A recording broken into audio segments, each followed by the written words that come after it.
Hello,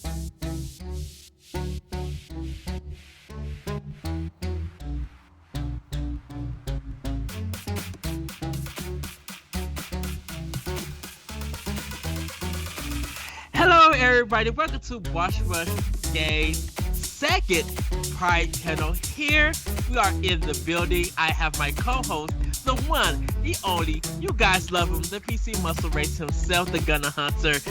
I love this dude so much. He is, of course, host of Crossroads, a PlayStation podcast. The stationary himself, Mr. LeRon. Focus. Happy Pride, y'all. What's poppin'? Yes. And everybody. We love this man here at Boss Rush Games. You cannot deny. Ever since this 1v1 with him, he has been a big contributor to Boss Rush Games. He loves to rant about games, and he got his good 90s smooth pop boy band here right now that is literally popping. Everybody, once again, give a standing ovation to the one, the only, Mr. Greysun Morales. Yes! Woo! Hey, Ed. Thank you for having me. Thank you so guys excited for to be here. joining us. Thank you. Happy Pride, everybody. Happy Pride, LeRon. Happy Pride, Greysun, Yes, happy and Pride. everyone who's watching. Happy Pride. We did this last year with a different crew, but this year I have LeRon coming back and Greysun joining us. So, guys, thank you again. It's been a year. I will say that much. But before we get into that, kind of want to just have you guys introduce who you are and what you do. So, Greysun, since you are a guest, go ahead and introduce to the people or remind the people who seen you before but still don't know who you are just yet. Sure. So my name is Greysun. Currently, I am a lead guides editor over at GameRant.com, which is, a new job for me. I started in January of this year, so it's just been a few months. Before that, as far as my history goes, I was a features editor for Twinfinite.net for about 2 years. And before that, I was just pretty much writing for a smaller website with a group of my friends. Pretty much how I got started in the industry. But yeah, I've been writing for a few years now. I've gone to E3 conferences, done a lot of interviews, had some really cool opportunities. So yeah, I'm a big fan of Nintendo, like Ed mentioned. Pretty much why I come on the Pop Block. Big Nintendo fan, PlayStation fan as well. And I live in Denver right now. I used to live in Chicago, where Ed lives, but I actually might move back, so we'll see. And besides games, I like to play piano. I like to watch anime. That's me Yes. in a nutshell. LeRon, who are you to the people who are just watching it or people who still don't know you just yet?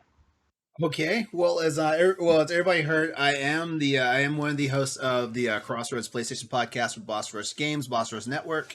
I am just a big old nerd. That's about the easiest way I can tell it to you. Like I'm into all sorts of things that all nerds are into. So Star Wars, Star Trek, anime, freaking video games, of course. I'm an IT guy in real life, so like I tinker with computers all day long and things like that. I also write. Not just for Boss Rush Games per se, but I also write fiction and science fiction particularly, and I'm kind of all over the place in my likes and my tastes and stuff like that. It's funny because it seems like something is always getting in my way from playing video games. But right now, Monster Hunter Rise has its hooks in me, and Monster Hunter Stories will be coming out next month, and that'll be another game that will have all my attention. And then games like Final Fantasy VII Remake and stuff like that will be taking a back seat because there's a Monster Hunter game going on. But I am on the East Coast. I live in a little town called Newport News, Virginia, and that's about it. I mean, I play video games, I work out, I write some, and then I sleep and repeat.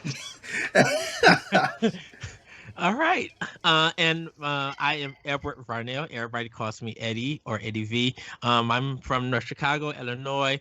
I am co-founder of Boss Rush Games along with Corey Derrick and Jesse Douglas. I'm also host of my own podcast, Optional Opinion, and one of the hosts of World 1 Podcast. I've been playing games since 1985, so I have a wide range playing a lot of retro games and now a lot of modern games. So my history expands a lot. I did a lot of writing back on OneUp.com and on GamesBeat when there was a community there. So I have. I wish I had those still articles there, but I have some of my stuff published there. I am host of Nintendo Pod Block. I am host of Talk the Walk, host of a co-host of Arsenal X. I sometimes guest on Boss Rush Podcast and Crossroads when I can, and I write for Boss Rush Games. And yeah, and shout out to Boss Rush Entertainment for also having me on Land Party and things like that. So yeah, I do some behind the scenes stuff here at Boss Rush, but you know that is me, and I do play a lot of games. Trust me, if you give me something that has to deal with a list, be ready for 20 plus games. If you do not give me a cap, I will go off, and I will let you know that right now. So. Uh, but that is us. We're going to actually get into our topics. But before we get into that, we were talking about E3. Wow. Shout out to the video crew at Boss Rush Podcast. Shout out to the writing team The at writing Boss Rush. team. Shout out to Dignity and Beyond WASD for their stuff. They went in and everything. So go check them out and their opinions about things. And to everybody who, you know, our content creator who delivered the news, the Boss Rush writer team, they were on it. So shout out to them. Production team, you, LeRon, and Corey, and all the guests that came onto the podcast.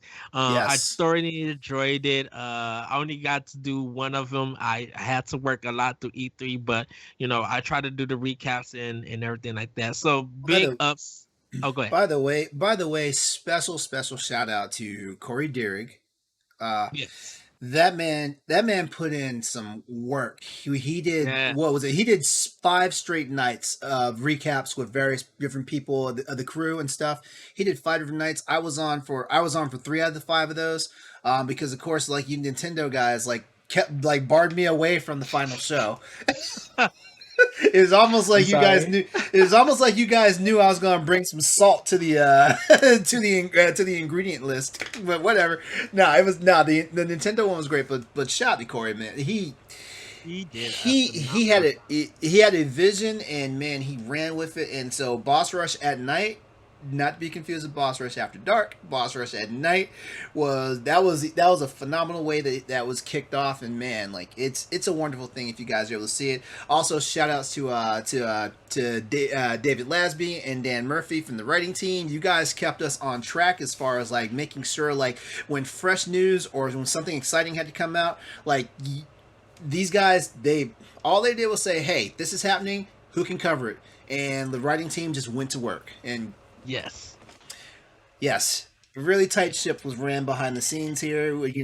So us content creators also like we contributed and things like that. But those 3 names I just named, they were the glue for this whole thing. And I love you guys and I appreciate it.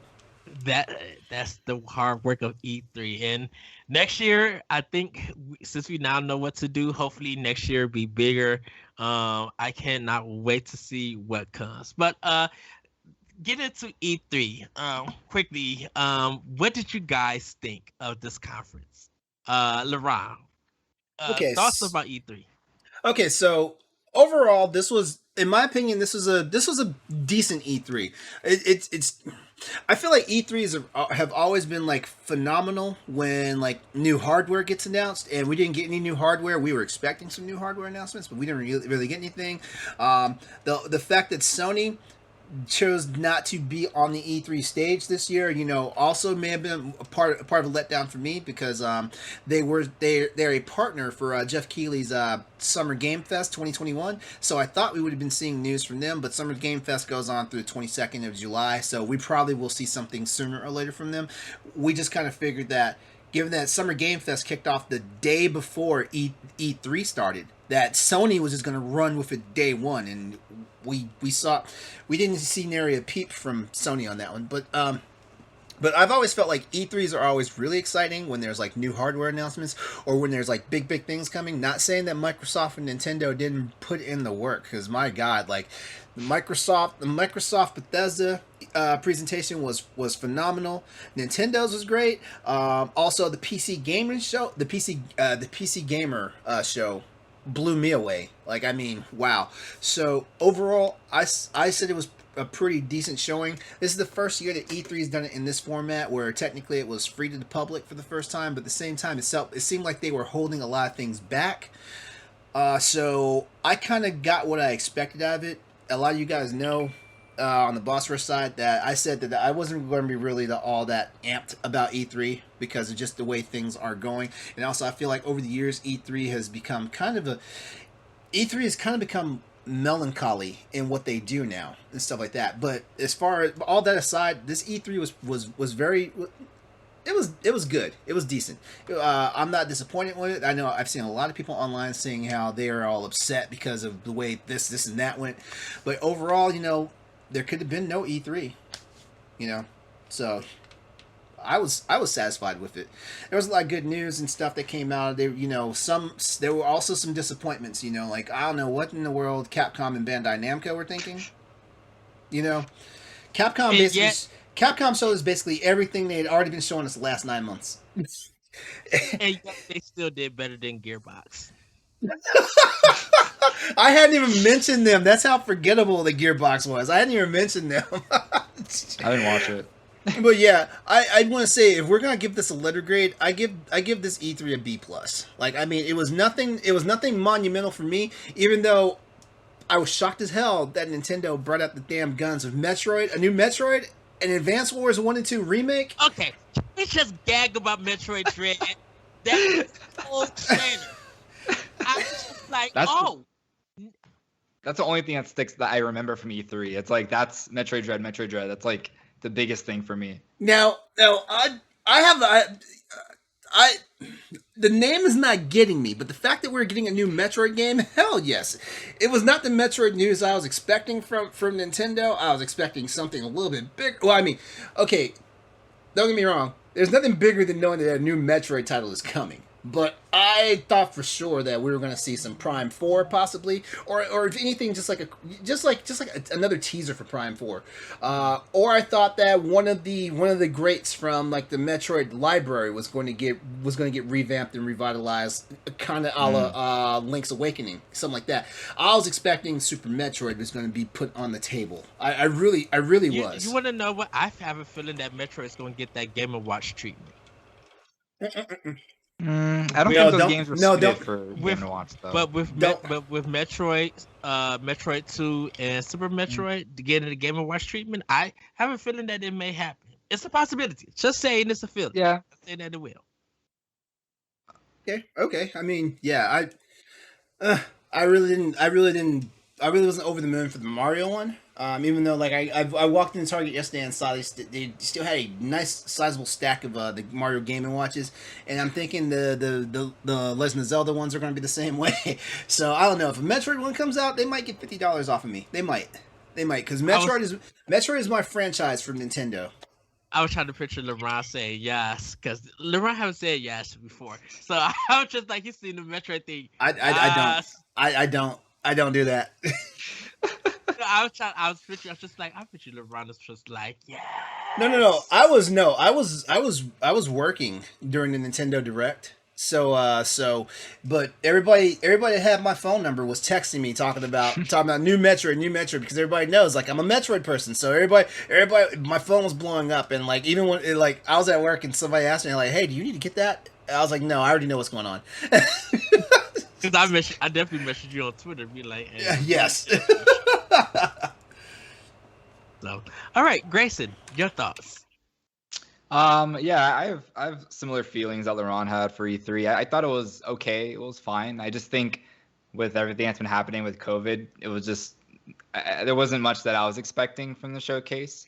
And I'm not a big Microsoft guy, but I do admit that they had such like a powerful bomb showcase, like showing off. I knew that Microsoft, the Xbox players would be excited about everything they were showing. But personally, it's like none of those games I'm going to be playing myself, but I can still like they did a good job.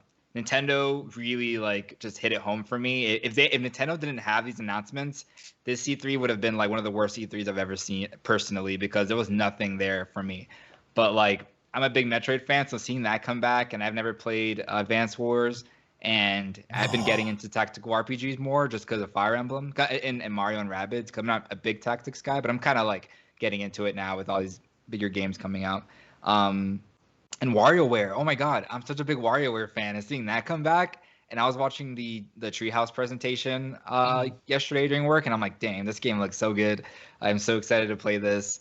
Nintendo didn't have like that big tentpole game, a big 3D Mario coming out this holiday, but I mean, with Pokemon and stuff, I think they're gonna be just fine. And with these smaller titles to kind of just lead them into 2022 once we get like these bigger releases with Splatoon and Zelda and maybe a new Mario game or something. But yeah, and like the other ones were kind of forgettable for me. Like I'm a big Capcom fan, and I'm gonna play Ace Attorney. I'm very excited for that, and I'm gonna play I might play Monster Hunter, but like they showed everything we've known already about it, and it's like nobody wants to see 20 minutes of Ace Attorney gameplay. It's not a fun game to watch someone That's play. true. It's true. not. It does not showcase well. You show a trailer and maybe a minute or two of the new features, but they went so overboard, and I was like, how is this still going on right now? I think it's because they're trying to give it fair marketing. The way that they did Resident Evil Village, the way they did Monster Hunter and Monster Hunter Stories, like they're trying to do it where they make sure people remember that this game is coming out. So I think it's how much I think they're marketing, because this is a different thing for Capcom. I've never seen them market this stuff hard like that. Definitely for Nintendo, I have never seen them do that kind of even marketing. I think the last time they marketed something, LeRon, you may agree with me. I think Monster Hunter World was like the last time they like that was really their something. That was one of their big. That was one of their big. That was one of their big pushes. Like I mean, like they did something different with the equation from Monster Hunter when Monster Hunter World was in development. They really wanted to see like if they could do Monster Hunter in a more Western style, like Western gamer approach to it. Yeah. And it paid off in dividends and stuff like that. Like what kind of shocked me is like I was like, okay, like Capcom knows, like Capcom. If Capcom hasn't already, because I wrote an article like maybe a week before E3 started, Capcom had just hit like 7.1 million units shipped on Monster Hunter Rise. I thought if anything they were gonna put the news out that the PC version's on the way. Everyone knows the PC version has been rumored after the Capcom leaks. I thought we might have gotten news on that, or we may have possibly gotten news for that Monster Hunter 6 had started development, things like that. Which is the follow up to Monster Hunter World. Yeah, stuff like that. So we're expecting that, and not another expose on Monster Hunter Stories 2, which I am amped about. Like I love. As a matter of fact, I reinstalled Stories on my Game Boy Advance. I'm gonna play that for like a hot minute until Stories 2 comes out. And I also got to order the amiibos. but yeah, like I mean, Capcom. I feel like they probably fumbled with this one because, the reveal for the Great Ace Attorney is good. The reveal for that is good. But yeah, like they kind of dropped the ball with like showing the gameplay, because like me and my roommate, we were sitting there watching it and we're like, what's going on here? And I'd never played the Phoenix Wright games, but I did play the Harvey Birdman Attorney at Law game for PSP that was also Capcom, that also followed the exact same formula as the I did not Phoenix know Wright. that. Yeah, it follows the same formula. Yeah. Yeah, that's kind of how Capcom introduced like Ace Attorney. Yeah, I mean Phoenix Wright without actually being Phoenix Wright to like another audience. Well, what happened was that when Phoenix Wright ended up going $20 for the DS, and so it got popular that way. And then later on, because the series was so popular, they made the Harvey Birdman with Capcom for PS2. The Great Ace Attorney games never came to America. We ended up getting Miles Edgeworth and the other Ace Attorney games. That's when they started changing and doing different things. But because they couldn't localize the Great Ace Attorney, we all missed out. So we now got it, and these are like kind of like remakes in a sense.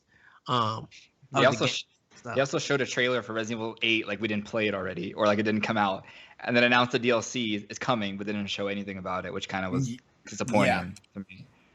And you spent a lot of time showing that game too. It's like you just showed like 4 minutes of this game, but didn't announce anything about it. Basically, like didn't show anything. I think Capcom kind of has recognized that the personal direct style, like the Pokemon directs, I think they kind of figure out people are tuning more into this, and we're able to market it more, in that sense. So they probably just like this one, they just throwing it together and everything. They know that people are loving Lady Damascus or whatever, Lady D, whatever she is. Lady D? I call her Lady Demistress. Throwing vanity sets and everything. I'm like, oh, good movie. Capcom know that the fan love is there, so everybody expected that there was going to be DLC. They probably thought that this is a single player game, that once it's done, it's done. Because like Resident Evil 7 didn't get any like DLC. I don't think they actually did that. They got. I think it was at least one. Yeah. Yeah. Okay. So, but is that all? Is that all, Grayson? Anything else? Yeah, like if I were to rate it, I would B- sounds good too. It just Nintendo for me. Nintendo just raised the bar. So yeah, I would say Nintendo. Nintendo Did a great job. Nintendo did a great job in capping. From the big studios. They just had a good. Not only were the games they showed were good, but like the pacing of it all, I felt was perfect. Where I never felt while watching it, I never felt like, oh god, when is this over? And when they were showing games, when they were showing games I wasn't excited for, like Just Dance, they breezed right through those, and I really appreciated that. They knew like, okay, people are not going to want to see this game for that long. Let's just get through these games to get to the big stuff. And it was just really nice the way they set everything up. Right. Yeah. Yeah, I mean, but like lack. Why did they not want to confirm? Like, I mean, all these leaks have come out about the new hardware. Why did they not pick this time to confirm? We're sitting here thinking, they were going to confirm it like right before like E3 started. They didn't do it. We were thinking they were going to confirm it right at the very end of their E3 presentation. That didn't happen. We thought news was going to trickle out like on Nintendo Life or something. Nothing of that happened. Is like, why? Well, so, I mean, no. I know, and I understand. Yeah. Like Nintendo does what they want to do whenever they're ready. I get it, but at the same time, it's like, okay, but, Nintendo is kind of weird because like normally when leaks start coming out, like they will like. Most companies will come out and say, yes, this is happening. Yeah, you got us, guys. Haha, yes, it's happening and stuff like that. Not Nintendo. I mean, sure. I can tell you the number of times that Microsoft and Sony have had leaks coming out. And next thing, and like an hour later, they're like, "Yep, it's coming. It's here." Yeah. Nintendo's like, Switch Pro, what? Huh? Where? They pull out their note. They pull out their notebook, like they're looking for. Like, nah, no Switch Pro here. No. Like we don't speculate on rumors. Just snap their fingers and walk away, turn around. Right. Nitty would shut it down. They would shut it down, and they would shut up. They'd be like, we don't know what you're talking about. No, Nintendo is sitting there Men in Black out the neuralizers. Like anyone that's a leaker, all of a sudden, bink. And plus, Nintendo's like they even said we're not working on new hardware. Once we do, we'll have. That's a lie. That's a lie. This is what Nintendo said. When Nintendo said something, oh, go ahead, Dara. Remember how like people were speculating that they were doing some VR thing, the Labo thing, Yeah. Remember how people were speculating and Nintendo was like, yeah, no, there's nothing like that happening, and then like 4 months later they announced it. The next day it'll be like a tweet.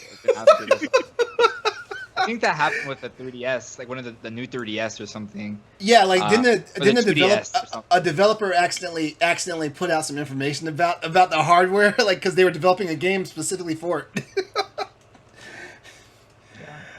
Nintendo and their shenanigans. I mean, hey, like the Switch It's is one of great. my favorite consoles right now, so I can't talk with too much crap about them. Yet. All right, Ed, what are your thoughts? Okay, so I do have an article that I written up with my grade, so I won't reveal what I'm going to give it. You guys are going to have to go to brushpushgames.com to read it and other articles it shows. Look at this! Look at this guy trying to run hits to his articles on BossRushGames.com. Isn't that cute? I said it in everybody else's articles too. Like I'm trying to plug Boss Rush Games as much as I can. But Hey, I plugged that your snack thing like twice in the Twitch chat just now.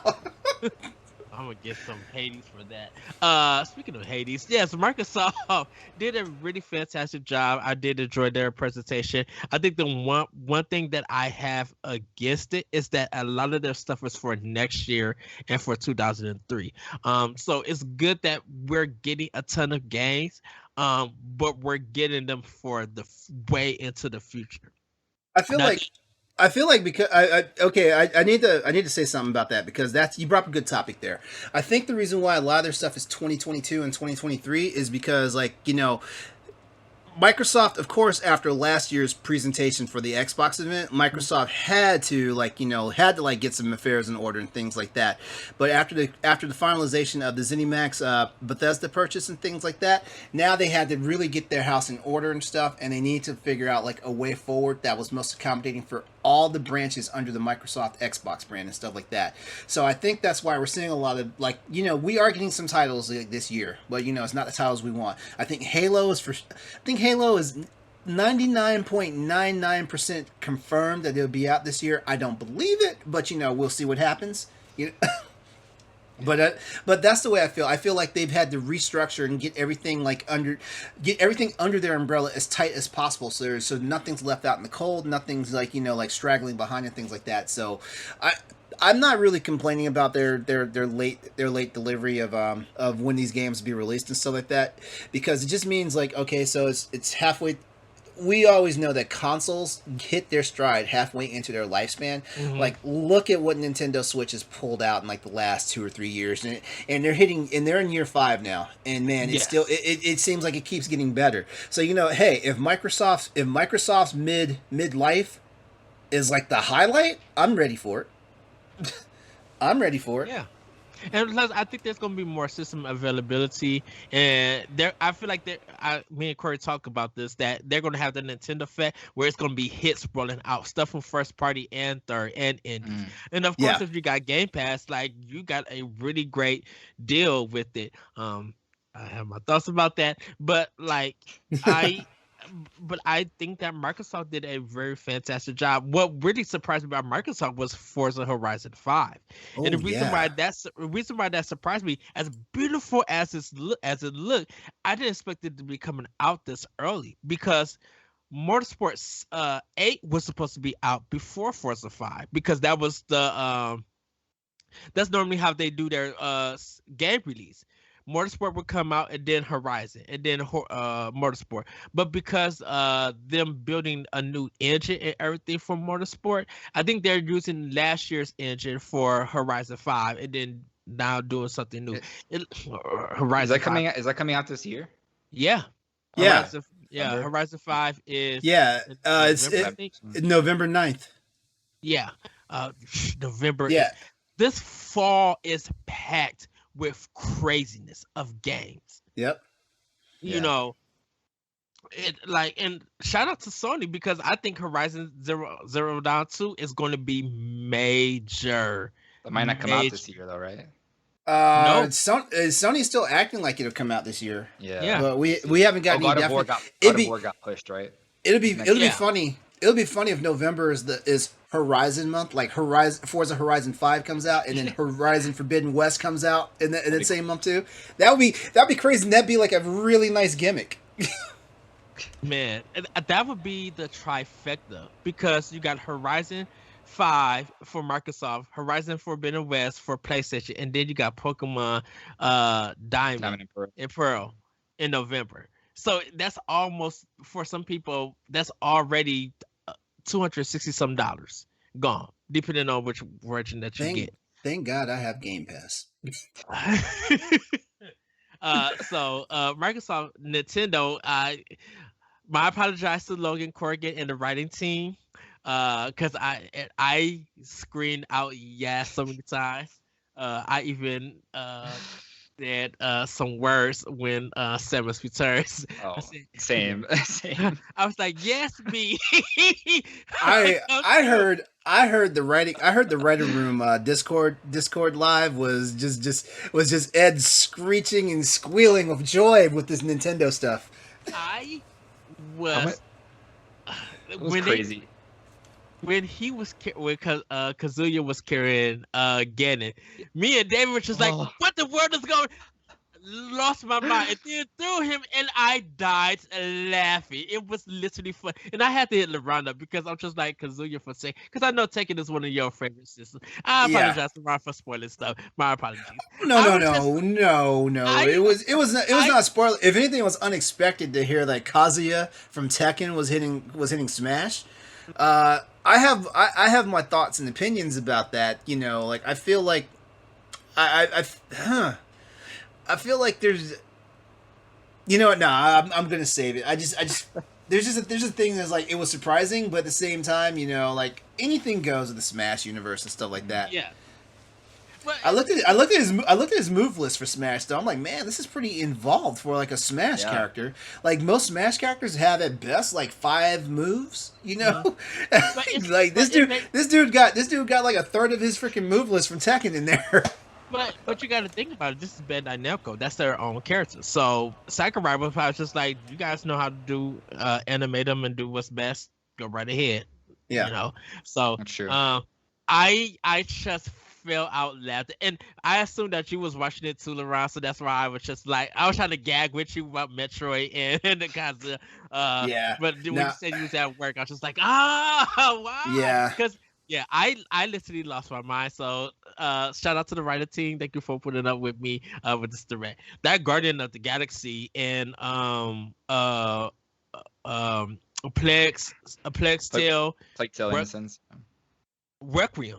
Or Requiem too, yeah. Yeah, they just announced Innocence today. Yeah.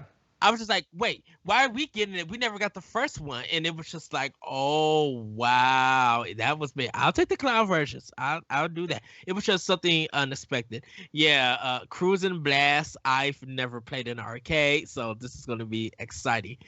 But that Breath of the Wild trailer. Oh God. Okay. So, So much to talk about. So, for Pride Month, you guys were on the meme thing. Putting a jockstrap already on Link. Oh my God. Fly. I didn't see that. Look, no, Ron knows what I'm talking about. Because I see this I before. You send me that? I was kidding. You want it? I'll send it to you. I was just like, I just wanted on the joke. right. I was just like, everybody coming up with theories and stuff. And then I seen one picture just like, is that Link with a jockstrap on? And I gagged and fell out. I was just like, oh wow. And then LeRon said it to me. He was just like, get your gays. I was just like, the gays No. are I said get your people. You're gay. No, because I told LeRon that, okay, so Greysun, you know WarioWare, the trailer, there's the one guy, he got his tongue out licking everywhere. Yeah. And then he turns into a stone. I thought they was gonna meme that. And it was just WarioWare is too crazy to meme because you have like micro games where you're like scratching someone's armpits and picking noses. So like, I feel like you can't even make fun of one thing without. yes. That game is but, good in itself. yeah, but like a lot of people, man, just the theories and stuff coming out of like Breath of the Wild, and My mind is like, and I feel like none of it's gonna happen. Nintendo's gonna like do something entirely different. Like Zelda's not gonna be playable. There's no time travel. There's no young Ganondorf that you're playing as that's going around, which is crazy. It's just I want all that stuff, but I don't know if they're actually gonna. I think I said in the chat, I'm like, who is this Mumra looking dude here? This can't like a be primal Link. Yeah, I was just like, Long hair. wow. I did enjoy Ubisoft. Ubisoft was good. The Riders game looks really fun. Rescue That was a good Riders trailer. Yeah, That it was a really like good Republic. Riders Republic. That's it. Yeah, that looked really fun. Tom Clancy Recon Rainbow Six Extraction. Looks like it's gonna be a ball. I'll probably end up trying that. Wholesome Games. I know that's Summer Game Fest, but the indies came through. The indies came through this Yes. year, and I want to I'm so happy that they were highlighted. The Tribeca Game Showcase, Wholesome Games Direct. Like, if you have not watched the Wholesome Games Direct, everybody go watch it. Great games, and the soundtrack to those games are phenomenal.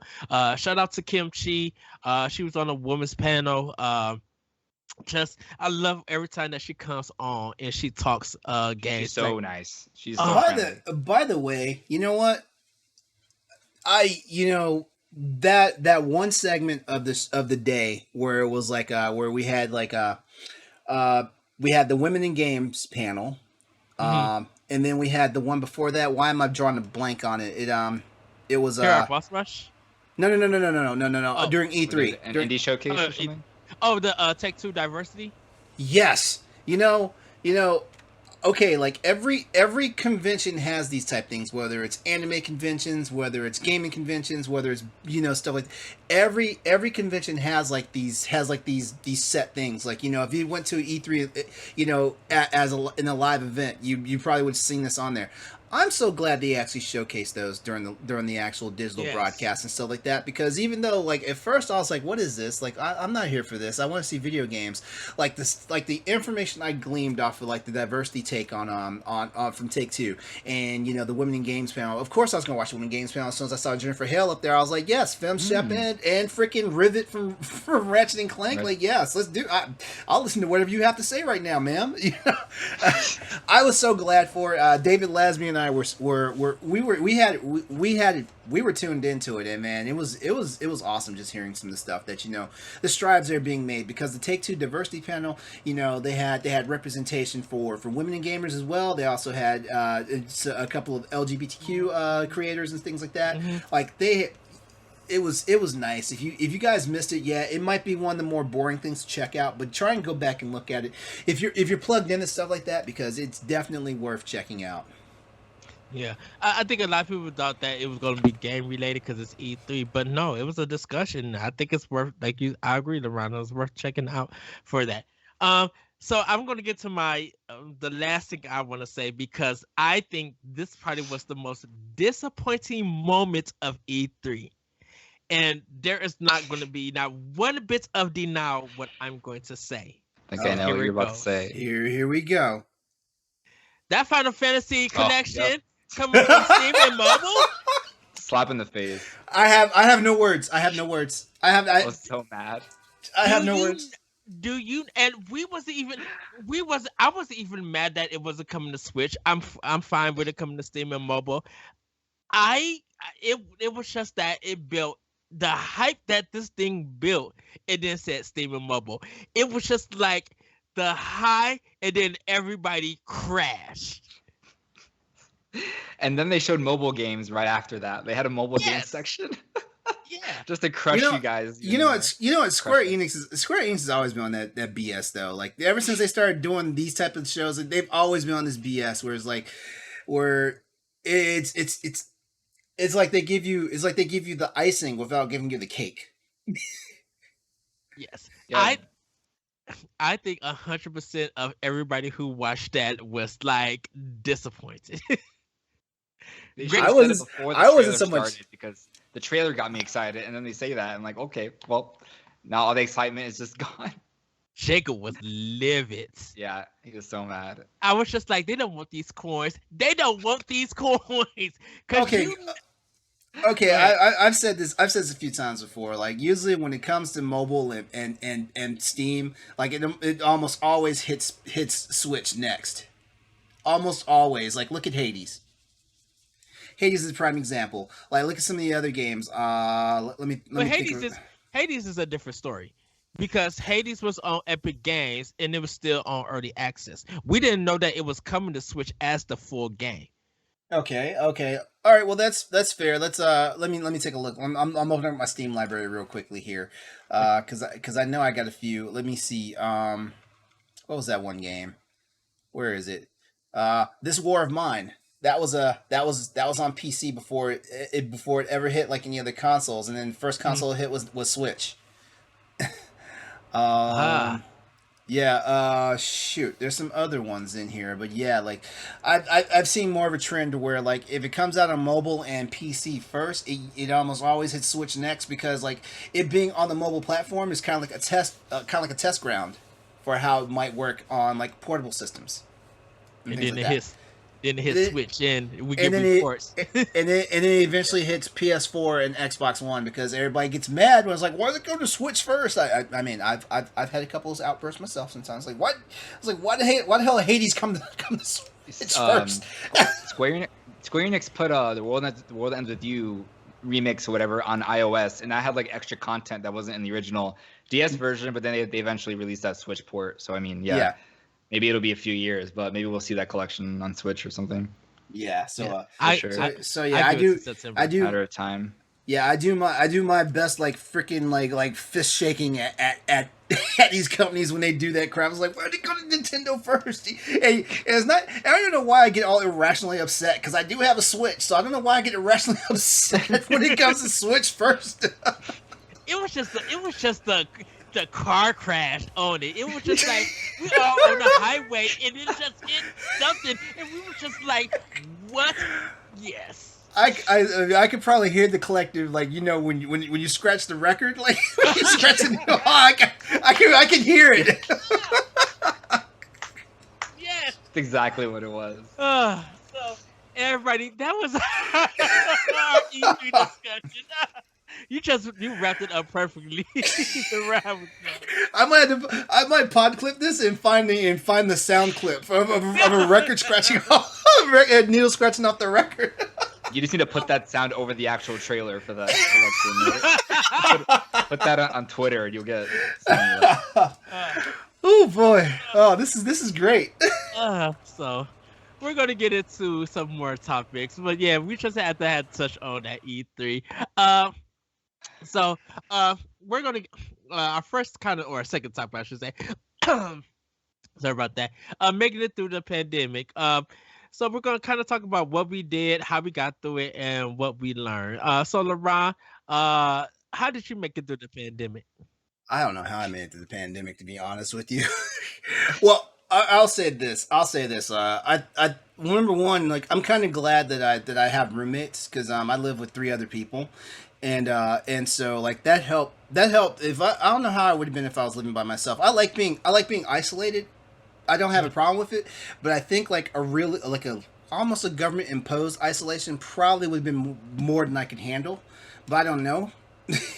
But number one, yeah, I had roommates, so that helped out because you know, like if I need to go talk to somebody, you know, at least you know there's people in my immediate vicinity I could talk to without having to worry about getting on the phone or jumping on the internet, things like that. I became a content creator. In this last year and some change, you know, like I was always dabbling in, you know, like wanting to do this stuff and, you know, like start updating my computer equipment, and basically it was like, you know what, like I love video games, I love writing about video games, I love doing all this stuff around video games and stuff like that. It's time for me to just get a camera and jump on YouTube and Twitch and like get this story started. I know in 2 more months. Would it be 2 years that you joined us in Boss Rush? No, it'll be 1 year. It'll be 1 year It'll be 1 year. because it was Pride Panel was the first thing that you guys invited me to, which is funny. Like I can't remember. Maybe you remember how I got roped into this because I just barely started streaming. Streaming, and I think I was following a couple of you guys from Boss Rush and stuff like that. And then next thing you know, I got invited to the last year's Pride Panel, and then from there, the rest is history. Because me and Logan Corkin started the same exact day in July. We don't know specifically what day it was, but our first day was in July, sometime last year. Yeah. So we did the Pride Panel, and I think we kept doing shows. And you was guesting on shows, and then I think we had our 1v1.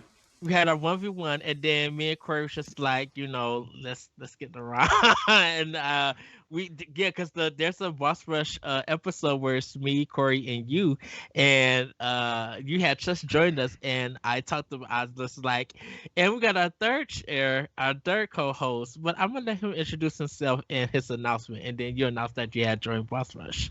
Yeah, basically, yeah, and it's been hell ever since. But it's fun. This has been a fun ride. Oh yeah, I was telling you, I'm enjoying it. And I know every now and then like people see our discourses in Twitter chat and it's like are these two fighting right now? What's going on here? But yeah, I became a content creator during that time, and it was actually a very nice outlet for me. Um, I've been learning a whole bunch of new tricks of the trade and things like that. Also in that time frame, I've actually gotten into more of the production side of things. I know like some people are able to exhale because like I will step up and like, hey, I'll handle this, I'll do this, or I'll make sure this gets done and stuff like that. And yeah, like I'm enjoying it. I'm learning a lot, and it's fun. all right. What about you, Grayson? How did you make it? Oh What man. you do to the pandemic? How did you make it through? Um, yeah, I feel like we're still in the pandemic, kind of, right? But yeah, it was crazy because that all started in was that like March, Yeah. pretty much of Yeah, last year, yeah, and I went to PAX East 29, wait, 2020, and I got to see a lot of industry people for the first time, and we had such a blast. And literally, COVID started like as soon as we like left that convention, so that was like just like a shock because like that was like the last time I've seen so many of my friends in real life. So we always like, oh, can't wait till the next PAX, and the next PAX, so we could finally like meet up again. But during that time, I also was like really getting into working out too, like a getting into my local LA Fitness and working out a lot. And then COVID started right when I was like right in like the thick of it. I'm like, oh my god, now I have to like work from home and watch YouTube videos and stuff, and it's not the same. I couldn't stick to a routine at home. So I pretty much stopped working out until like recently when I moved. But no, it was hard. I mean, I lived in a studio in Chicago with my partner, and I was working from home. And I usually go to local coffee shops to work and stuff, like maybe half of the week, just so I'm not stuck at home in our small space. But once COVID happened, I'm like, well, now I'm not only am I stuck in this small space all day, but I work, here all day, and there's literally nowhere else to go to work in like a cool environment. And that went on for so long. I was like, oh my god, I don't know how long I can I can take this. But just trying to, I guess, go outside as much as I can was something that really helped me get through it. hmm And living in Chicago, it was so easy to do that. I took a walk at least once a day, whether in the morning or on my lunch break or whatever it may be. I bike. I used to ride bikes a lot around the city. Just do whatever I can, even though everything was closed. I just can't. I'm a person that just can't be stuck at home. Like if I'm home all day, like I think about it at night. I'm like, oh my god, I did not leave the house today. Like I didn't take a drive somewhere. I didn't take a walk somewhere. Like and sometimes I just have to drive out like at 8 o'clock at night to do something, whether it's like just getting like milk tea or ice cream or whatever the hell it is. yeah. Uh, but yeah, No, it, yeah. it, Oh, go ahead, go ahead. Oh no, I was gonna say like just and then I moved to Denver in January, and that was sort of part of that. 'Cause we were kind of just like I needed a big change, and that was the big change we decided to make. And I thought being with nature and mountains and stuff would help, which is cool. Like I love hiking and stuff in Denver, but it's not really walkable where we live, and that's really why I miss Chicago because I can't take walks anymore really around my house. I have to go somewhere else, drive to a park to walk or something, which sucks. But no, I've been working out the past few weeks, really getting into it, pushing myself. That's been helping lately. But yeah, it was so hard. Like it was just really hard for me personally, Yeah, I especially got last. lucky. I got lucky on the working out front because my personal trainer, before he moved, like he had a garage that he completely converted into a gym. That's So awesome. so he was like, "Hey, just come over to my place. Like we'll keep this going and stuff." So that was one outlet. But I agree with you about the whole getting out of the house thing because like even though I'm a homebody and there's there are days like it's like, oh, there's a birthday party. Oh, okay, whatever. Oh, there's this going on. Okay, whatever. Yeah. Or like what's the meme where it's like everybody knows you're coming to the party, and then over here like you got yourself getting into bed at the time the party starts. I'm one of those people by trade, but God, like there were days it's like I gotta get out of the house at least once. At least once, even if it's, my job technically didn't stop. I'm an IT guy and stuff like that. So like I did get a chance to go out and go to like different office spaces and stuff, and have a quick little socializing time while I'm doing the work and stuff like that. So that also played into it. But yeah, like shoot, there have been quite a few days where I was like, like me who's not a runner, like I got out and ran like 5Ks every other day because I had to be out of the house. Yeah, I would too. And you would think that video games would be sort of a source of like comfort for me, but I didn't find myself playing more games during COVID. Like if anything, I feel like I don't play games that much at all anymore. Like I play a game for like an hour or two at a time, unless I'm like really, really, really loving it. Like unless I'm playing like I'm playing Ratchet and Clank now, and that's a game I can kind of play for like a good amount of time just because I'm having a lot of fun. But usually I'm like after an hour of games, I'm like, you know what, I just want to put it down and watch YouTube or Twitch or whatever. I don't know. Games to me, I can't sit down and play a game for like 12 hours straight. Like some people can, like all the time. I just like, I feel, I don't know. I wish I could do that because I can finish this my backlog. Right. But, yeah. I don't know. I just can't. It's a thing about getting outside too. I just can't sit down for that long without feeling like, oh, I should be doing something else with my time. I kind of guilt myself into like, not for playing games sometimes. My backlog is laughing at me because it's like not only did you squander like 15 months where you could have played through me, but you also added a handful more titles to it in the process. Look around.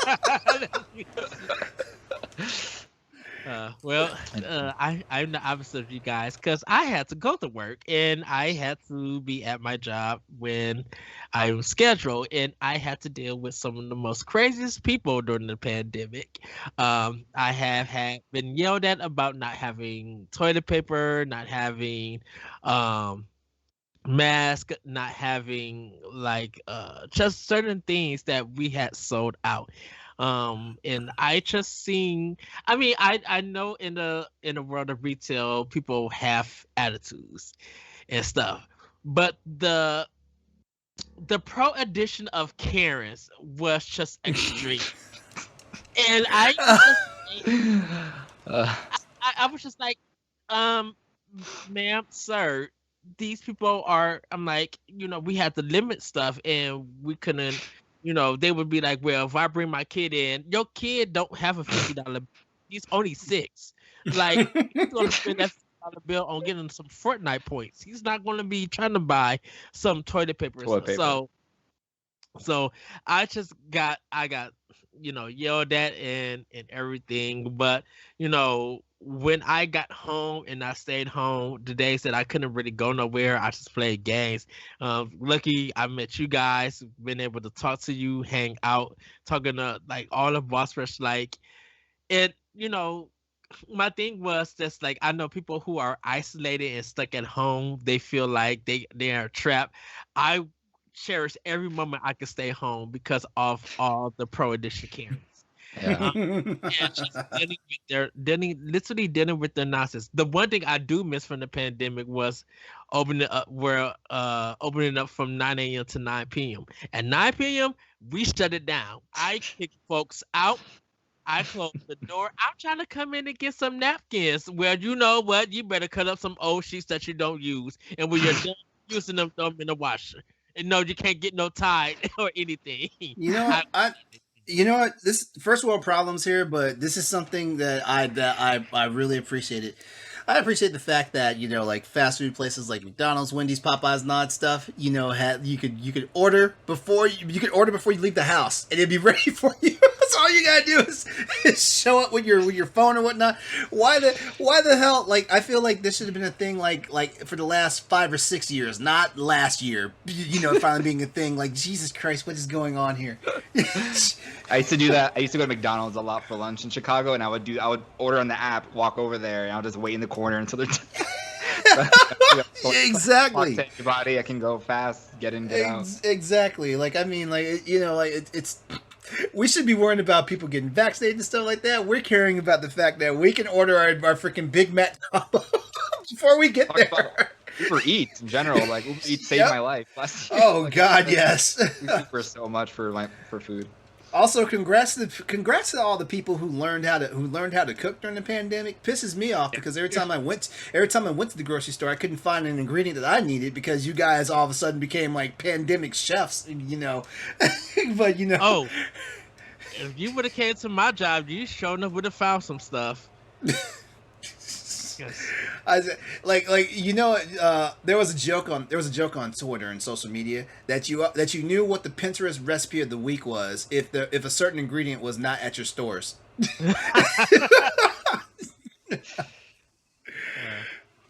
Rice-A-Roni, what the heck? With basil in it. What the heck? Where's all the cooking flour? Where's all the cake flour at? What happened? Dude, I used to have people, they would send photos to my job just so they could get out the house. And like, we're sending photos of our trip that we took in 2005. I'm like, wait, what? And it only would be one photo. And the reason why they did it so they could get out the house. It was fun. But yeah, I made it through by playing games, talking to you guys, like writing, recording Boss Rush stuff.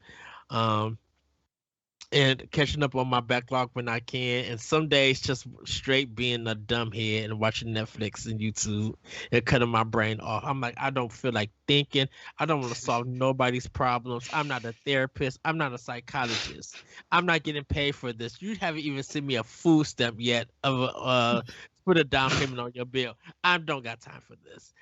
So That's another thing. That's another thing I'm ashamed of. I didn't even hit my backlist of like TV shows and Netflix stuff that I could have went through either. Like I was busy learning so much about content creation and stuff like that. A lot of my there's a ginormous span of time in my YouTube history that was like DaVinci Resolve stuff, Adobe After Effects stuff, Adobe Premiere stuff, and Photoshop stuff. With a sprinkle of some Monster Hunter strategy here or there. Yes. So that's kind of how I made it from the pandemic. You know, I think what we all learned is that people could cook, people would know how to act the fool, that it's important that we do get out and socialize or just do something and take time for ourselves, definitely for our mental health and everything, because that is very important. And we are and also that if anything like this happen again, we are all prepared for it for next time. Yeah, like also don't waste your time on anti-maskers and anti-vaxxers. Just let them go to their little corner of whatever and just let them, you know, be miserable. Pretty much, yes. And if they're not paying you or paying your bills, don't pay them any attention. Exactly. Now, if they do spend, if they want to spend some money, there's some collection of games that's $100 plus some dollars that they could give me for a Switch. Then once they do that, they can complain after that. Other than that, hush your mouth. But yes, but we're gonna move to our next topic that LeRon brought up, and me and LeRon actually had an earlier discussion about this in the week. And Grace, now I kind of want to hear your thoughts too. And LeRon, I'm gonna let you speak more on this one: queer awareness and acceptance. So LeRon, go ahead and speak about that. Okay, so basically, over the course of the week, as we were planning things, for basically how we were going to do the panel for this show that you're in right now. Ed and I, we just got to talking about some of the dating woes that people encounter and stuff like that, and then it all of a sudden became like this nice dialogue on like acceptance and overall awareness in the queer community. Basically, the way it breaks down is like, I mean, you know, like there's a real problem that goes on in the LGBTQ community, and it's all about acceptance. Basically, I mean, you know, like you can just go on social media and you can see where people are fighting about like body image and stuff like that as it applies to like, you know, like sexual attraction, things like that, or even just likability, like who do we want to hang with, like the cliques, like, you know, you've got the cliques full of jocks, you've got the cliques full of like the, you know, I'm going to use the queer terms today. You got the jocks, you got the twinks, you got the bears. Like everybody's all in this clique and everything, and like it's hard to find. It's hard to find acceptance in any of these groups and stuff like that. But the one thing about the awareness and acceptance that we really zeroed in on is like we need the community is failing right now with the trans part of the community. Like we really are. I mean, like yes, like we can be allies and stuff like that, but for some strange reason, like trans people always get left at the far outer edge and stuff like that, and that's one of the things that we need more attention to because like they're now having the fight for. Well, they were in the fight with us for like marriage equality and all this stuff, but now they're trying to fight for their own rights and stuff like that. I mean, it seems like every week you go online and stuff like that. Someone's trying to ban people from like participating in sports, going to bathrooms and stuff like that. And by the way, the bathroom thing is kind of stupid because like everybody uses the same bathroom in my house. Well, I mean, we have 3 different bathrooms in my house, but you know what I mean, right? There's no such thing as a men's room and a women's room, women's restroom in a house and stuff like that. Why is it a big deal and stuff like that? I have my theories on and stuff like that, but basically, trans people are fighting for. I hate to say it, they're fighting for their lives right now. They're fighting for their lives and their lifestyles and their livelihoods and stuff like that. And like that's one of the things that I feel like the queer community overall is missing a key fact on. It's like, hey, like we can't say that like we all fly this banner if we're not accepting and also aware of the things that are going on with other people. Like, I mean, we still got biphobia where gay people are gatekeepers for bisexual people. It's like that. Oh, you're not really queer because like like a bisexual man is dating a woman presently, or vice versa. A bisexual woman is dating a man and stuff like that. Like, oh, it's not. Oh, that's nothing. Like whatever. You're not one of us. Things like that. Or Yeah. And at the same time, we've got trans people. Like if it's not fitting like the RuPaul Drag Race type of trans look. Oh, you're not good enough to sit with us either and stuff like that. So it's one of those things, and it really boggles my brain because like as a black bisexual man. It took me number one. It took me a while to wrestle with my own sexuality and stuff like that. And like there's all sorts of deep seated homophobia because in the black community because of like church and stuff like that, and old school mentality and thinking stuff like that.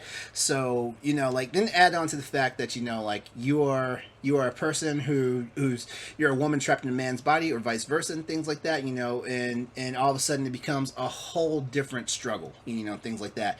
And if you can't have the compassion to think about everything you struggle through as a gay person trying to come out and figure out your way in the world, or a bisexual person coming out and figuring your way in the world, but you have time to turn around and say like to like devalue like someone who's trans, that makes 0 sense to me. Yeah. Okay, Grayson, any thoughts? Yeah, you're definitely right there. Like I feel like when it comes to the gay community, trans people are always pushed to the side almost, or we're not like they're supposed to fall under that LGBTQ umbrella, and sometimes I feel like people they're not agreeing with that, or they feel like maybe because trans is sort of I don't want to say new topic, but it's something that's definitely been talked about more in recent years. I feel like since it's kind of like newish, people are like not accepting it into the community yet, which is just bizarre because as as gays, God, what was I gonna say? Just had a brain fart. We expect people to be accepting of us for being gay, for being queer, or whatever it may be, and trans people fall into that same category. So I don't see why like there shouldn't be a disparity. It should all just be the same thing. Yeah. Well, I think some people, when it comes to acceptance, it's the fact that acceptance is a big word for the community. Acceptance, because like when you're accepted, you feel welcome. You feel, people can now see you for who you are and love you for who you are. And there's still some barriers to acceptance that some people have, that yes, you do accept me for being this, but there might still be some hindrance then there. But when you fully accept somebody, you truly accept them for who they are and what they do and everything. And but the trans community, LeRon made a great point saying that when we think of trans, we're thinking of the RuPaul cross-dressers, and it's not always that. It's the people who are transitioning from a man to a woman, from a woman to a man, and everything. We have to accept them. We have to love them because they are part of this community. And if you're going a base just of appearance or anything, you may be missing out what that person really has to them. If you are dating a trans person, you might find out more than what their appearance is and everything. They may be a nerd just like you. They may be a chef just like you, and you never know. If you have this ideal of what acceptance is of a trans person, that sometimes that's going to hold you back and Yeah. everything. Yeah, and you know what? Life is already hard for just every individual person, but just think about people who make the decision that they need to alter their body to look like how they feel like they're supposed to look and things like that. Like, look at the struggle because I mean, that's a big deal, like to go through all these, and it's not even monetary. It's a big deal. It's your physical personhood and stuff like that and things like that. Like, what's the worst thing that we have to think about? Like, some days, like, how's our hair look first thing in the morning? Did we moisturize correctly and stuff like that? They've got a whole other level. I was like, I know I want to be a woman, or I know I want to be a man. And now they have to actually get themselves to a point where they actually look like it 24/7 without extra effort. And there's so many struggles and things on that. And like, the worst thing that the average gay person is think about is like, do I look good enough to attract this person on Grindr or Scruff or wherever, stuff like that. Yeah, I'm just saying, like, sometimes, like, people just need to look inward and remember their struggles. You don't have to walk the exact same mile in somebody's shoes, but when you think about your struggles, it helps you to empathize with what these other people are struggling with and things like that. And I don't get it. Some people feel like if you're accepted by the straight community, you feel like, okay, I'm being seen. I know who I am. If you're not being accepted by the gay community, it's very concerning because it's just like, why can I be accepted everywhere? Why can I just, you love me for who I am? Nothing about me has changed. Yeah, my preference is different, but nothing about me has changed. I still could fix a computer. I still could hook up your cable. I still could do this and that and everything. I could make you a bomb meal if you need to. I still could do all of this stuff. So why is my preference not not accepted? Definitely when it's almost the same preference as yours. People fight for acceptance because they, like I said earlier, that they feel welcome. They feel, like a weight off their shoulder is taken off and stuff. And like with the trans community, they want to feel that way. They want to be seen. They don't want to be seen that it's as entertainment. They're not here for just to entertain you. They're here part of the community. They want to live their lives. They want to have the rights, and they want to love who they want to love and be and be accepted as, because this is who they are and everything. Trust me, there's some trans people who could beat your tail in Street Fighter 5 and you wouldn't even know it. Because they appear like there's some trans people that will whoop your ass in real life. You're not careful. That is true. And it's hard enough. It's hard enough just being, coming out as bi or gay to the people around you. That's one thing for us. I'm sure all of us had our own experiences going through that. But imagine like being someone who not only what they feel like LeRon was saying, like they're not. This is not how they're supposed to be, and they need to make that change. And imagine how hard that is telling people and having to go through that. And if they decide to take hormones or whatever it is they need to take, it's like that's changing their body and their mind, and it's messing them up so much probably, and it's so hard for them to go through that. And I can't even imagine how that feels, Yeah. And then being rejected by the gay community that's supposed to be welcoming towards trans people, or welcoming of anyone, And I think that's why, and this may seem political, that's why everybody's giving Caitlyn Jenner so much grief.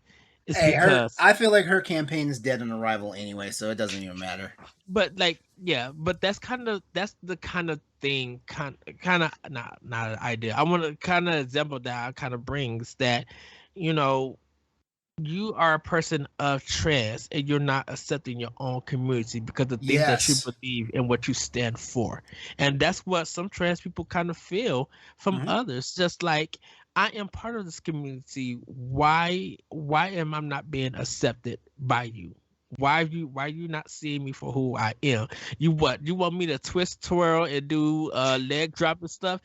I'm not here for all of that. I'm here to live my life Live my just like life. you know.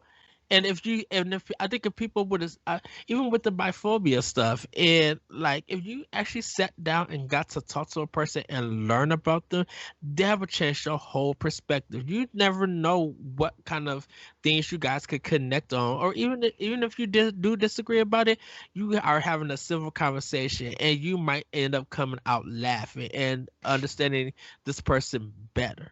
Well, But some people, oh, go ahead. I remember from our conversation earlier this week that you were saying that you think the reason why biphobia exists is because like of the gay gatekeeping behind it. Yes. Because it's in the front that you don't want to be exclusively with men, for on the gay side, or on the lesbian side is in the front that you don't want to be exclusive with women. So like we have to judge you, sometimes bully you into like trying to like come to senses, quote unquote, and it kind of backfires because if anything, it runs them out of your camp. They still will be bisexual, but it runs them away from what you're thinking that they should be and stuff like that. And to an extent, I think actually I don't know if gay people really gatekeep trans in that same way, because there's not real transphobia in the gay community, but there is like a ignoring, or trans, Yes. or trans Ignorance. isolation. Yeah, I don't want to say ignorance because ignorance seems like a lack of education Yeah. about stuff, Yeah. but yeah, like definitely like in being ignorant to like their situation and stuff like that.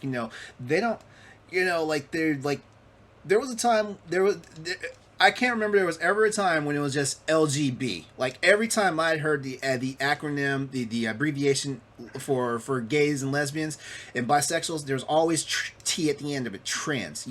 Stop treating them like they're at the end of it, because guess what? They're not anymore. You've got LGBTQIA, and then you got plus. Now I get confused on all that, but I understand what it all means. I get confused by it too. But at the same time, they are no longer at the end of that spectrum anymore. They're smack in the middle now. Yeah. Mhm. So, Yeah, uh, so it's weird, and I really wish that people would just like open their eyes and their minds sometimes to this stuff. Like just like how like gay and bisexual people had to fight. We had to fight for our rights. To keep our jobs, which is still in jeopardy technically. yeah. Marriage equality. We have that now, so it's not that big of a deal. There are some states that are still trying to take it away or not acknowledge it and stuff like that. But that fight is getting harder and harder. For them. But now like the they always go after low hanging fruit, and the low hanging fruit right now is trans people. And like it doesn't help when we have like presidential administrations saying that trans people should not do this. They should not be in the military. They should not fight for a country that they shouldn't. Why they shouldn't fight for a country that doesn't like them anyway? This sounds like black people all over again. Black and Asian people. During the wars that affected them, things like that. It's just it's And it's mind-boggling that our own people don't accept the plight of people of our own people when it comes to this stuff. yes. So, any final words, Grayson? Be accepting. That's all I can say. For I real. mean, we need to just like, the world's so bad enough, and I think we learned that the past 18 months with the election and COVID, how there are some really terrible people out here in this world. Well, we already knew that, but it just really just came out. We just need to be more accepting of everyone, of all kinds of people, and not like push people who need help the most. Yeah. I have several friends who I've seen transition or just have changing their pronouns and whatnot. And all we need to do is just say, okay, what do you want me to call you? Like, people don't. I hate when people get upset about, no, I'm not calling them they or them. It's not proper grammar. It's not right. I'm like, just that's what they want to be called. It doesn't matter. Like, it just should be. There shouldn't be a question about it. You just do it. If my friend's like, hey, I go by they now. Awesome. I love it. Like I love that you're open. Oh, You can tell me that. a whole other conversation. The pronoun thing. That's a I don't. whole other Yeah, conversation. because then you have like Zur and Zum, and I know it can get kind of like there are things I don't really know about. I shoot. There are terms like I don't understand like different kinds of sexualities as well, but even if I just say Look, be accepting of whatever it is, if they are attracted to a toaster or is attracted to nothing, I'm like okay, you do you. Look, if you were Kevin and your name and I was Keisha, I'm gonna call you Keisha, and I'm gonna call it a day.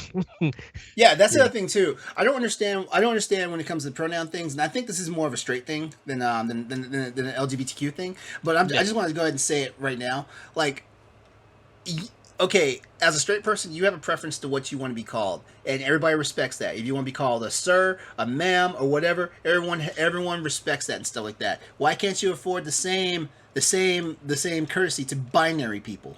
People who do not want to be considered like you. Just because I look like a man doesn't mean I am a man or want to be called a man. Just because I look like a woman doesn't mean I want to be called a woman or like treated like a woman and stuff like that.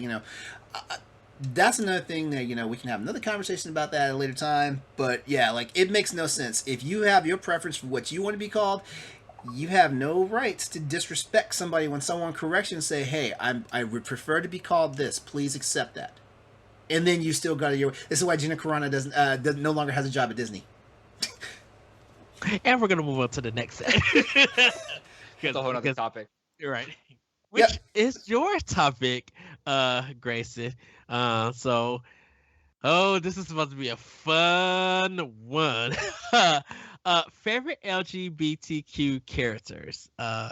Grayson, I'm gonna let you take over for this section.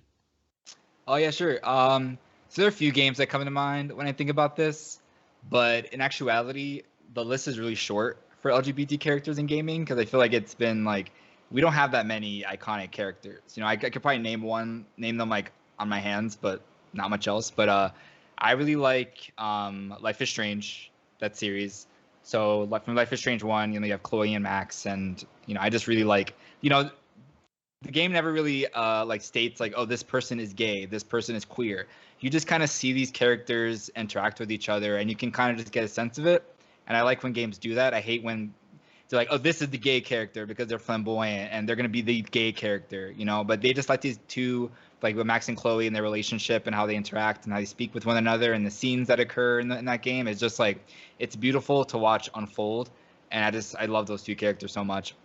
And Life is Strange 2 as well with the older brother, I forgot Max or Sean Daniel, I forgot his name. But there's a choice you make in the game actually, because he's hanging out with this guy at work or whatever, and you have the choice to kiss him. And when that happened, it was so unexpected. I'm like, oh, okay, so he's actually interested in him sexually, which I didn't even, or romantically, which I didn't even like think about happening. But of course I chose to kiss the character, I think, just because I wanted like a gay moment in that game. But yeah, those games do a good job of like, well, the writing in the first game can be a little bit cheesy hokey sometimes, or hokey a little bit. They fixed it with the second one a little bit, but I think it's still like a pretty good representation for LGBT characters. And I also want to give a shout out to Iconfell, which is an indie game that I talk about a lot, which is on Game Pass. If anyone hasn't played it, I have it on my Switch and I need to start it. Yeah, that game is. I think every character is like gay or a part of the LGBTQ community because it's a story that takes place in a school, like an academy, like a wizard school. So, and you have like a group of teenagers and there's like turn-based RPG. But they're so adorable and cute, and they all like, one's gay, one's bi, one's just like non-binary. There's people that are not attracted to anyone. And I just love how so I guess in that one specific character, but I just love how that game also just what they do with their characters.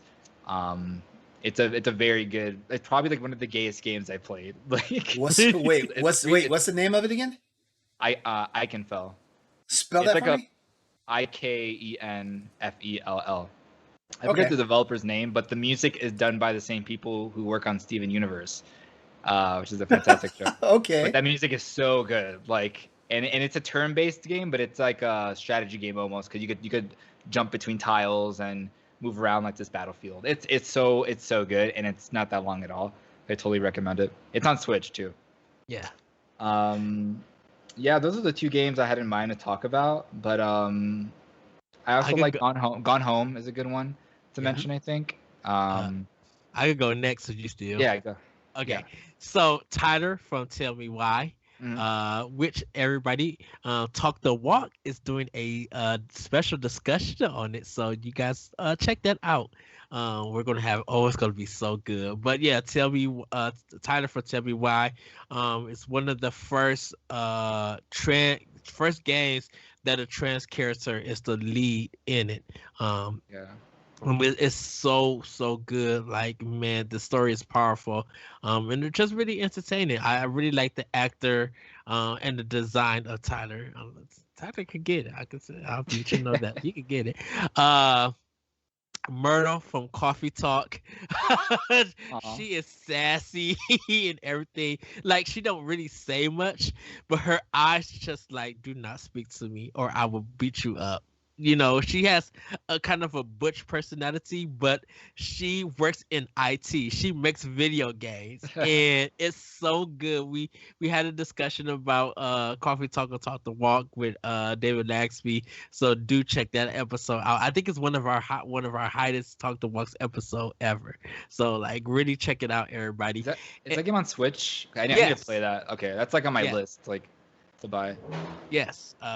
Great lo-fi music too. And last but not least, Gil from Mass Effect Andromeda. He is like the redhead guy. I love his accent. I love his accent. His Yes, Irish accent. I yes, love it. yes. I chose him because he's talking about having kids and everything, and he's just so cute. Like he's kind of hot in the game. And I'm just like, oh, that's my boo right there. uh, uh, uh, uh, those are the three games. LeRon, I told Grayson today, just like Max Payne from Max Payne 3 when he's bald headed, the hots. But I said that last time on the Pride Day. But what about you, LeRon? I've got a few. You definitely hit the nail on the head with "Tell Me Why." Like I didn't realize I was going to be so drawn to that game. Like I didn't even like when it first got announced. I didn't even realize that there was going to be a heavily queer topic in it. But I was glad and I was ready for it. So that's an honorable mention for me. Uh, I'm gonna go with this first character, and everybody's probably gonna like roll their eyes at this one, but Caden Alenko from Mass Effect. Okay, so he's the one that I romanced at 3. Yeah, he's the one that they finally allowed you to do like a male like romance with. He was the first one in the Mass Effect series and stuff like that. And here's the thing about it, like I kind of already had like a soft spot for Caden from the first game. And stuff like that. But it was more like I was just intrigued by his character because like he was one of those legacy. He was an L2, and L2 in Mass Effect is basically he's second generation of children that became biotics basically and stuff like that. He was just an intriguing character and stuff like that. And the more and more like I learned about him and stuff like that, the more and more I was like, I must protect this person. So of course when the big like decision came in Mass Effect, whether it's him or Ashley that you have to sacrifice. I was like, oh man, Caden's living. Caden's coming back. Go back to Normandy, bro. You got this. And then to see the way he acts towards you in the second Mass Effect when like when Shepard's with Cerberus and stuff like that, and it's a conflict of ideals of what he is as a serviceman and stuff like that. It was even more endearing, even though technically like the guy just told you off the first time you saw him again. And then in Mass Effect 3. Like you start learning that like he's actually queer because the simple fact is that like he gets injured and he's reflecting on all this time that he's been in the service and he's been like a biotic and all this stuff, and that's when you get the first inkling that he's queer. And also while he's recovering in the hospital and stuff, he tells you that he has feelings for you. And whether you're male or female, it's Shepard. It's like whoa. So he kind of played into my thing where I already like this guy, so I'm gonna see where this goes. So yeah, so like I gotta give it to him. As a matter of fact, I think it was the first time in games period that you know, like, because I had friends watch me do the Mass Effect playthrough and stuff like that, and like almost all my friends know my sexual orientation and stuff like that. So I had them watching. I had them watching. Like, you know what? Like, I want to see where this goes, but I also want to see how my friends react when they see I start doing this. So it was one of those situations. Can I give a special honorable mention to Garrus? Like, I don't care what Garrus- sexuality you is. Garrus is probably the number. It's between Garrus and Orin from Final Fantasy X that may be the most two hottest people that, regardless of what sexuality, what preference that you are, you would bang them. Garrus no matter is what. Garrus is another one. It's the voice. Oh, Garrus is another one. It's the voice. My next, and this is a favorite LGBTQ character for me, is Poison from the Final Fight series. Now back in the day, Poison was, when you read the actual gaming literature, Poison was actually a man. But we played the game and it's like, wait, that's a woman. Like, but that was their way to justify, like, like dudes beating up women. It's just like, oh, this person's a cross-dresser. But when they brought her out in Street Fighter 4 as an official character and stuff, that's when it was truly embraced that she was a trans person.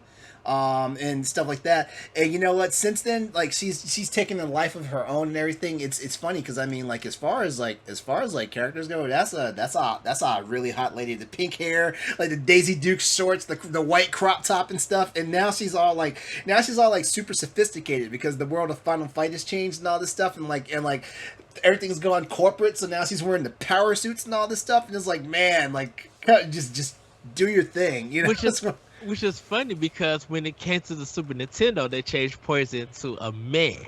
Yes, exactly. And it was just like, well, okay, I understand it, but it's still a gay character. Yeah. So yeah, but I mean, like we lived in we've gone through some crazy times here in gaming history and stuff like that. Like and like the world has gotten more accepting and things like that. But Poison is one of my favorite. I mean, she pissed me off in the original Final Fight games. She whooped my ass, but how? I used to beat the crap out of her. No. There was some cheese factor behind her character, especially if you're already tangling with somebody and you have your back to her. Oh yeah, she'll mess you up. Oh, I'll do the special attack and do like the roundhouse kick in the air. All right. Look here, man. Look here. Stop making me inadequate in my video game style. Look. I have to tell these hoes. Look, back off. I'm doing some work right now. I'll smack you around when I get the chance, and then get my one up. First, let me hit this barrel, get this turkey out first. Yeah, and my last pick is actually Tracer from Overwatch. Like it was confirmed that she is a lesbian in the game. But the cool thing about, she just has a cool look. I mean, as far as like women go in video games and stuff like that, I kind of equate Tracer to kind of like if Samus Aran, if she was really just wanting to have fun and just have a good time. Yeah, like I don't play enough Overwatch. As a matter of fact, I suck at those games. So but Tracer is the character I usually pick up on. But yeah, I feel like you, LeRon, when you talked about women who want to dominate, Samus Aran could just take me down anytime. Not Bayonetta. Oh, Bayonetta. Oh, she has already stumped on me. Yeah, she has called. Been there, done that. Which Bayonetta I get queer vibes off of. I do. I get queer vibes. For sure. I do too. Like the way she interacts with Jean. Like, come on now. I feel like she's bisexual because like the way she interacts with Jean and the way she interacts with Luca. Like I swear, like there's something up with her. And the fact that all her ultimate climaxes, she's always getting naked.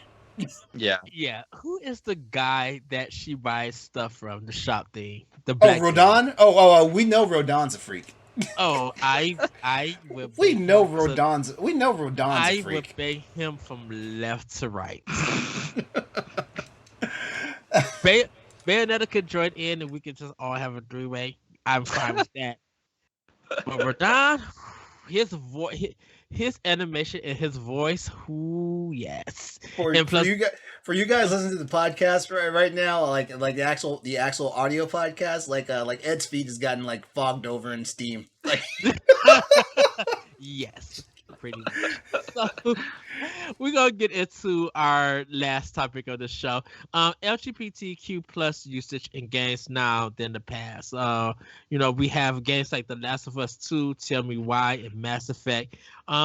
We're kind of getting to a point where um homosexuals are just putting in the general term are being put into games and they're being a part of the narrative and a important use of the narrative and everything. I know some people have some issues with The Last of Us, the DLC before they kind of realize that's just how that character was in the game. And then like I mentioned, Tell Me Why with Tyler being a trans character. And then Mass Effect give you that option to have that, kind of like not lifestyle, but have that choice in the romance options. What did you guys would like to see in future games and everything? With gay characters, I should say. No locked romances based on your. Well, yeah, there shouldn't even be. You shouldn't even have to pick a gender. If you're creating your own character, I don't think there's some games I know that have done that recently, but I think it's still case by case basis. Like, just when you design your character, you just make your character look like whatever you want them to look like, and then the characters they can romance can be whatever, any of the characters. I hate when it's like, yeah, like a Mass Effect, and you have to be a male to romance these characters or a female to romance these characters. It's just like, you know, that should just be all around. Every game have that in there. Um, gosh, I kind of that's it like for the now. I kind of like the Saints Row the Third character customization because you could have your male character in this big burly thing, but then have this gem and the holograms wig and high have heel. have boobs and everything, but you're Yeah. still a male character. Mm. Yes, I love that customer character design. I think with gay characters in future games, I agree with you, Grayson. Like, just make it a default, or just don't make it seem like uh it's all about the sexuality about them. Be able to Yes. talk about the emotions, talk about the hardships, and be able to tell a story that resonate and connects with any kind of player. And I think it's sometimes it's on the player itself and everything. If Nothing's going to change you if you're playing a gay character. Sometimes if you just want to see as a character in a video game, that's fine. It's your money, it's not mine. Um, but you should be able to be like, man, that was a great story that they told, that they delivered. That was a great presentation and representation. And maybe I need to look into some things and be educated to see why they chose this character and why the decisions really matter. Like, if a game can help educate people, let it educate. You know, Mhm. LeRon.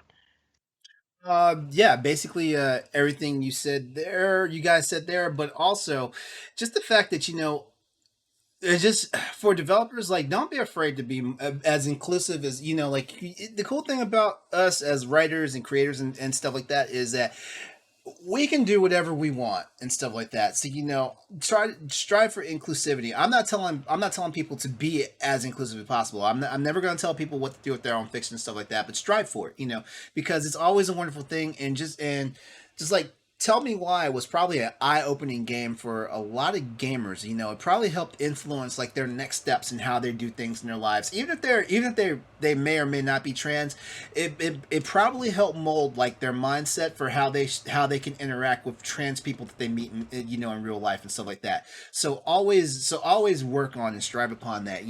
Like all these are our stories and basically like that. And the fact that like like a gay, trans, bisexual person can see these characters, in games and stuff like that. It helps them also reconcile things within themselves, as well as the fact that they can also interact better with other people when they see examples of it and things like that. Um, another thing that as far as LGBTQ plus usage in games though, like don't just shill. Please don't do that. Don't just throw us stuff because like, oh, we put this in, the gays will come and stuff like that. I can't really think of a lot of games that do that, but there are a few that are exceptions that they know, like, oh yeah, we throw this in, like the gays are going to throw us some money and stuff like that. Don't do that. Be genuine. Like if you want to have gay people in your game, do it, because like it was refreshing to discover that Ellie, was queer, in The Last of Us, and that she knew this from a very young age. She was like a 12-year-old when she figured it out and stuff like that. But we didn't glean that until we saw the first DLC for the original Last of Us. And of course, like it became this big roaring monster by the time Last of Us 2 comes out, and is like, yo, did you guys even play the DLC for the first game? Like, yeah, we been knew this. Right. Stuff like that, I guess the problem is like when you don't advertise it and then people get surprised by it, it's a big deal all of a sudden, so I don't know, like it's one of those weird things. It's like, you damned if you do, you damned if you don't. So but yeah, that's the way I feel about it and stuff like that. Like, hey, if this is your vision, if this character is a lesbian, do it. If this character is a man that's actually a trans, if this character is a trans man, born with female anatomy, but now is a self-identified man, run with it, things like that. Like there was this big hashtag like thing going on the last couple of weeks on Twitter, hashtag trans men are men, hashtag trans women are women, and stuff like that.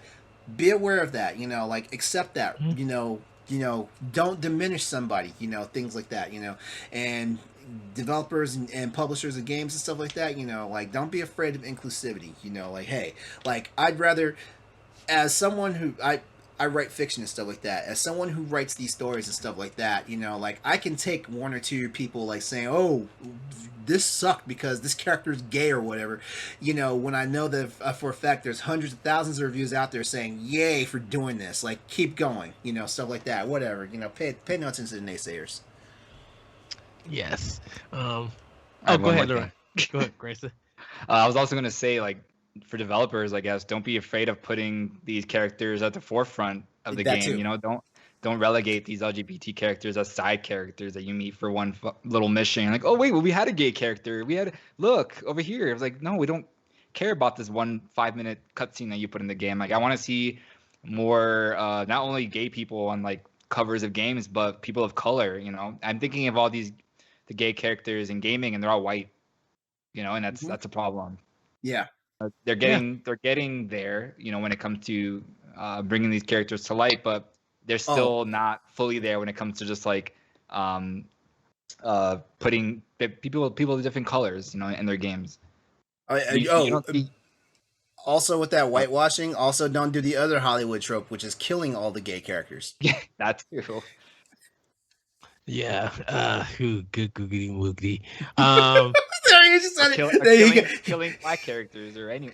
Yeah, exactly. Yeah, like, yeah, just don't do what's popular, right? Yeah, we deserve to live too. We like to live. Right.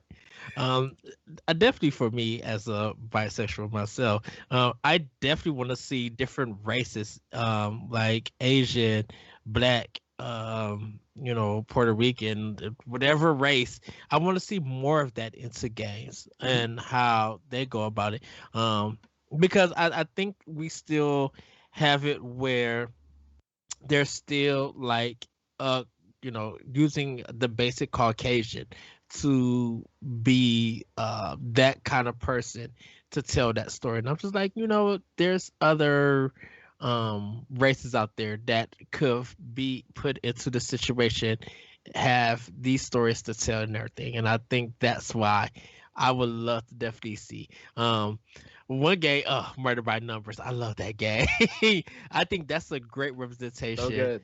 Yeah, you guys, if you haven't played Murder by Numbers, it's on Nintendo Switch. The Sudoku, is this Sudoku? No, Picross, yeah. The Picross stuff is fine. Go in for the story because the comedy in there is so good with the writing and everything. Um, last but not least, before we go, do you think we do you think that we'll get flamboyant characters as the comedy Yes. relief? Oh, Uh, it's comedy relief. Oh. Oh, oh, I mean, if I, or if you believe just like we're going to still get like over the top flamboyant characters, uh, well, how did you guys even feel about that?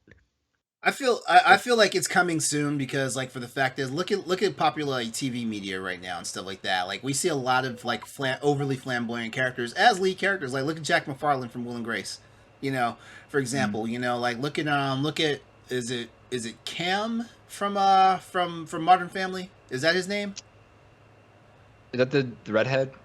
The couple. No, Wait. the heavy set guy, the other husband. Oh, I forgot his name.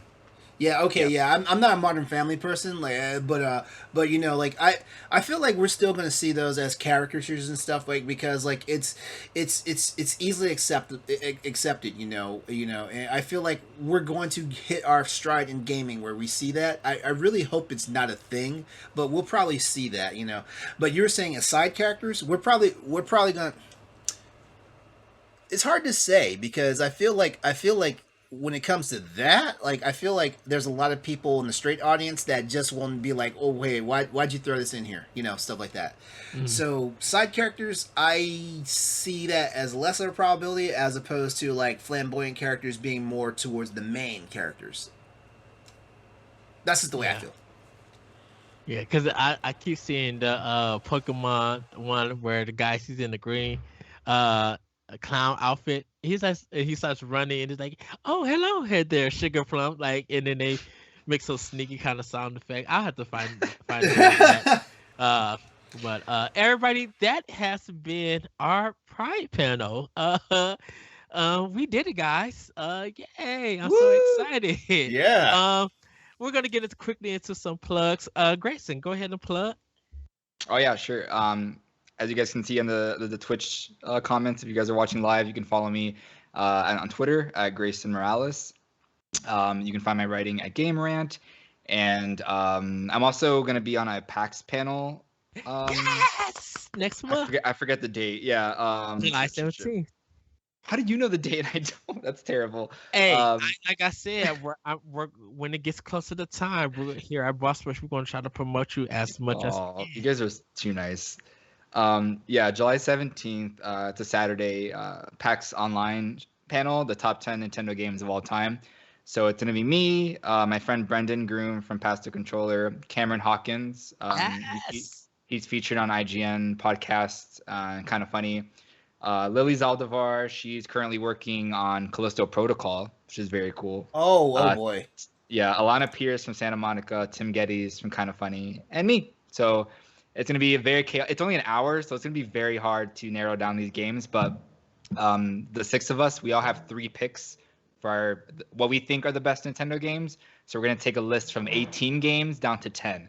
So it's going to be a lot of discussion about which 8 games to take off the list, and it's going to be so crazy because I know some of these people have like these craziest takes on games. And I'm like, I mean, I have one game that might be controversial, but it's going to be very fun. So make sure Mega, to tune into that. it's probably gonna have a Mega Man 2 Mega versus Mega Man 3 topic.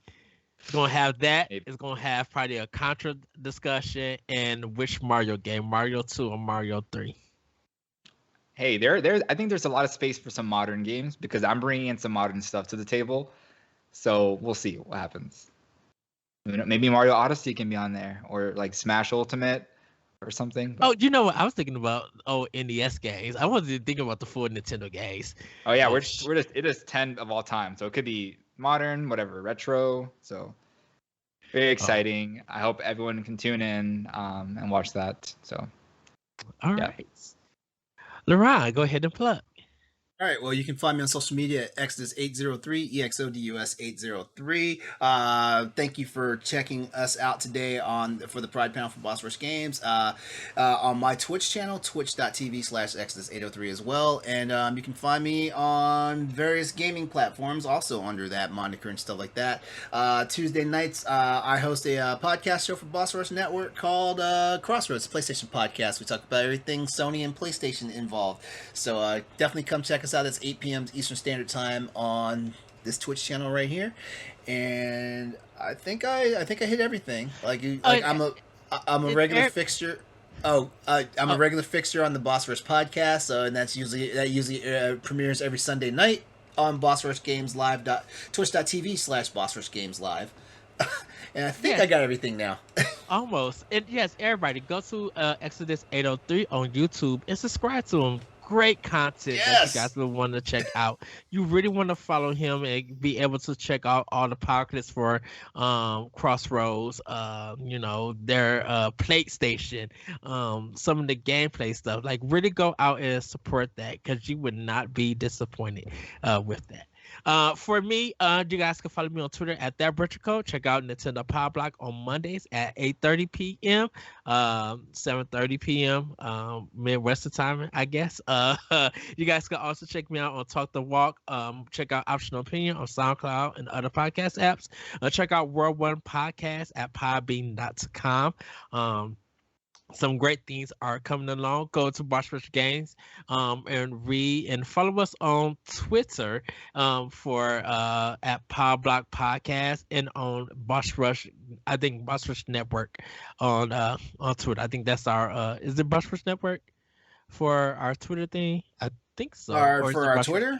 Yeah. Our Twitter is at Boss Rush Network. Yes. So you guys can follow us there. Once again, happy Pride, everyone. From me, Greysun, LeRon, and everyone here at Boss Rush Network, Boss Rush Games and Boss Rush Entertainment. We guys want you to have a safe Pride. Go celebrate. Go talk to a trans person. Go interact with them. Get to know them. Make them feel welcome and accepted. And one more thing. I know there quite a few cities are actually opening up to have pride parades and stuff like that. My God, like y'all better not try to exclude like kink from pride. Come on, y'all. Do better. Do better. Do better. Let the kinksters in. Let the trans people in. Let the people who only dress up as women on Sundays in. Come on, guys. Like, do better. Yes. Be you. Be more. Be better. Be kinky if you want to. And with that, everybody, we will see you next time, or actually next year, for the Boss Rush Games Pride Panel. Bye, everybody. Take care, y'all.